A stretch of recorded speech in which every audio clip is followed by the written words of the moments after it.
السلام علیکم ناظرین، امید ہے کہ آپ سبھی خیریت سے ہوں گے۔ اللہ آپ سبھی کو سلامت رکھے۔ آج میں اس ویڈیو کے اندر غوث پاک رضی اللہ تعالیٰ عنہ کی ایک کرامت آپ لوگوں کے سامنے بیان کروں گا۔ اگر آپ ہمارے چینل پر نئے ہیں تو ہمارے چینل کو سبسکرائب ضرور کریں اور ویڈیو کو آخر تک دیکھیں، انشاءاللہ آپ کو لطف آ جائے گا اگر سچے اور پکے غوث پاک کے دیوانے ہیں۔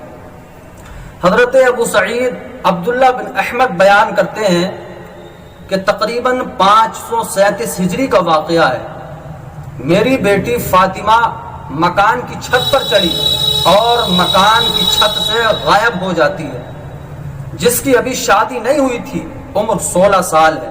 اب میں بڑا پریشان ہوا کہ اگر گاؤں والوں کو، بستی والوں کو پتہ لگا کہ اس کی بیٹی غائب ہے، اس کی بیٹی اپنے گھر پر نہیں ہے، تو طرح طرح کی باتیں میری بیٹی کے بارے میں کہیں گے، طرح طرح کے تانے میری بیٹی کے بارے میں دیں گے۔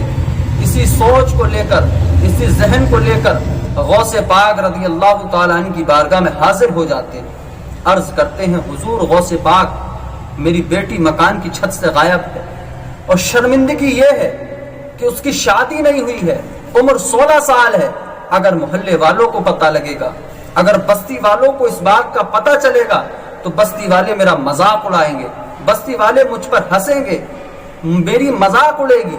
غوث پاک رضی اللہ تعالیٰ نے ارشاد فرمایا کہ اے میرے مرید پریشان مت ہو، بغداد کے محلہ کرخ کے ویرانے میں 5 ٹیلے کے قریب پہنچ جاؤ اور وہاں جا کر ایک گول دائرہ بنا لینا اور اس دائرے کے اندر بیٹھ جانا۔ اس دائرے کو بناتے وقت بسم اللہ علی نیت عبد القادر پڑھ لینا اور اس دائرے کے اندر بیٹھنا۔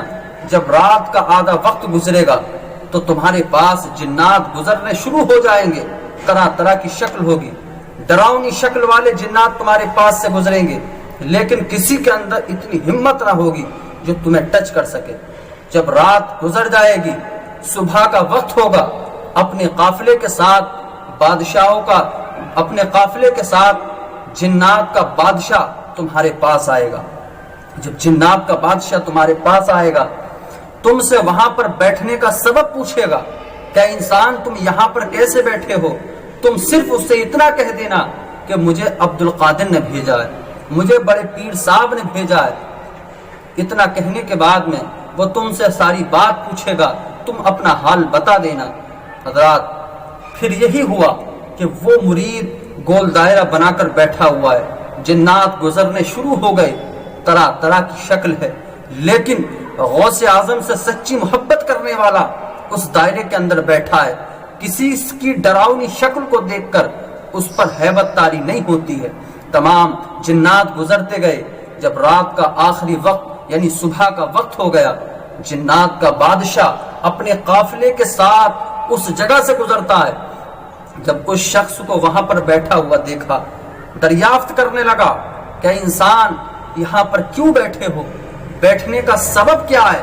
تو اس نے سارا ماجرا بیان کر دیا کہ مجھے یہاں پر عبد القادر نے بھیجا ہے اور میں اس لیے بیٹھا ہوں کہ میری لڑکی مکان کی چھت سے غائب ہو گئی ہے، وہاں سے کسی جنات نے اسے غائب کر لیا ہے، عمر 16 سال ہے، نام فاطمہ ہے۔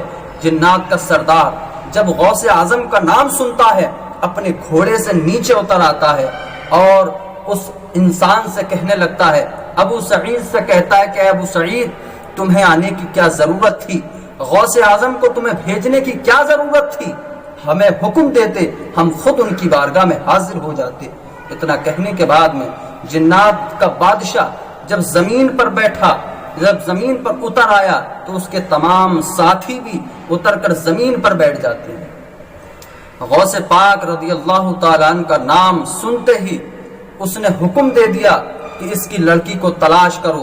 تمام جنات نے اس لڑکی کو تلاش کیا، لیکن سب نے لا علمی کا اظہار کر دیا کہ ہمیں کچھ پتا نہیں کہ ان کی لڑکی کہاں گئی۔ پھر تھوڑی دیر کے بعد میں ایک سرکش جن حاضر ہوا جو ان کی لڑکی کو مکان کی چھت سے لے گیا تھا۔ جنات نے کہا کہ اے بادشاہ، یہ جن چین سے تعلق رکھتا ہے، چین کو یہ اس کی لڑکی اٹھا کر لے گیا تھا۔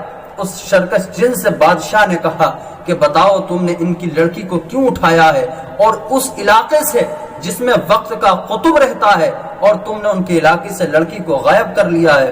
وہ جنات کہنے لگا کہ مجھے ان کی لڑکی سے پیار ہو گیا تھا، ان کی لڑکی پر دل آ گیا تھا، اس لیے میں نے ان کی لڑکی کو غائب کر لیا ہے۔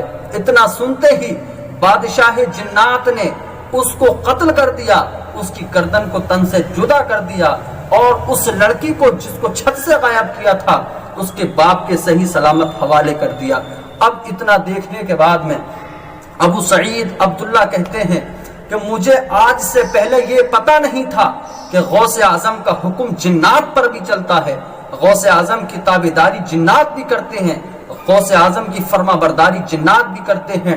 وہ بادشاہ جنات کہنے لگا کہ اے انسان سنو، ہم غوث اعظم کی ہیبت اور جلال کی وجہ سے بستیوں سے دور ہو جاتے ہیں، بستیوں سے دور رہتے ہیں، اور آپ کو یہ پتہ ہونا چاہیے کہ جب اللہ تعالیٰ کسی کو وقت کا قطب بناتا ہے تو اس کی حکومت انسان پر بھی چلتی ہے اور جنات پر بھی چلتی ہے۔ تو اس واقعے سے ہمیں یہ پتہ لگا کہ غوث اعظم کی حکومت جناتوں پر بھی ہے، غوث اعظم کی حکومت ہم پر بھی ہے۔